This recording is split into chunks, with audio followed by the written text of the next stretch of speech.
They can have their own guidelines, but they go by the CDC guidelines, and right now that's saying wear a mask, and that's okay with me. That's good. Would you urge Americans to wear a mask?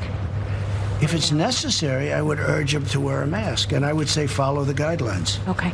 Let's talk about testing. Back in March, you said every American who wants a test will get a test. But one of the major labs in the U.S. announced today that the average wait time for a result is about 7 days.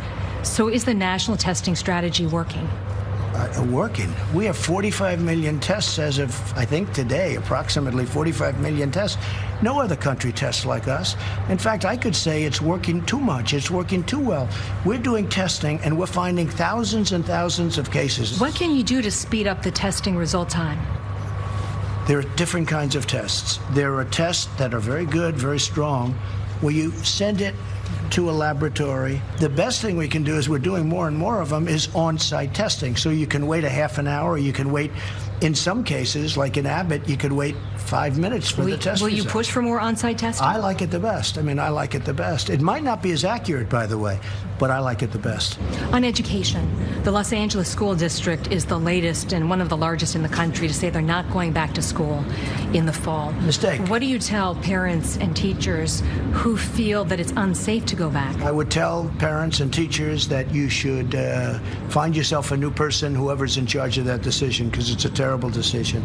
Because children and parents are dying from that trauma, too. They're dying because they can't do what they're doing. Mothers can't go to work because all of a sudden they have to stay home and watch their child, and fathers.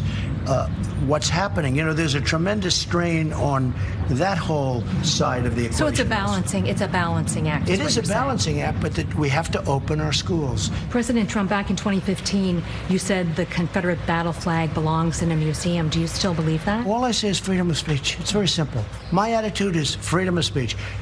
Very strong views on the Confederate flag. With me, it's freedom of speech. Very simple. Like it, don't like it, it's freedom of speech. Would you be comfortable with your supporters displaying the Confederate battle flag at political events? You know, it depends on what your definition is, but I am comfortable with freedom of speech. It's very simple. But you understand why the flag is a painful symbol for many people, because it's a reminder of slavery. Well, people love it, and I know people that like the Confederate flag, and they're not thinking about slavery. I look at NASCAR. You go to NASCAR, you had those flags all over the place. They stopped it. I just think it's freedom of speech, whether it's Confederate flags or Black Lives Matter or anything else you want to talk about. It's freedom of speech. Let's talk about George Floyd. You said George Floyd's death was a terrible thing. Terrible. Why are African Americans still dying at the hands of law enforcement in this country? And so are white people. So are white people.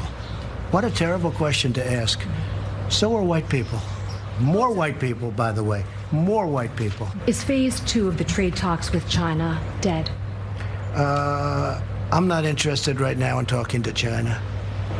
So is I've it always on had a tough hold, on the stance. back burner? Look, we made a great trade deal, but as soon as the deal was done, the ink wasn't even dry, and they hit us with the plague, okay? So right now, I'm not interested in talking to China about another deal. I'm interested in doing other things with China. And how will you hold the Chinese government accountable for COVID-19? You'll see. You'll see. It's not for you. It's for me. But you will hold them accountable. You'll see. And we looked into the president's claims about law enforcement deaths. Researchers suggest that black people are about 3 times more likely to be killed by police.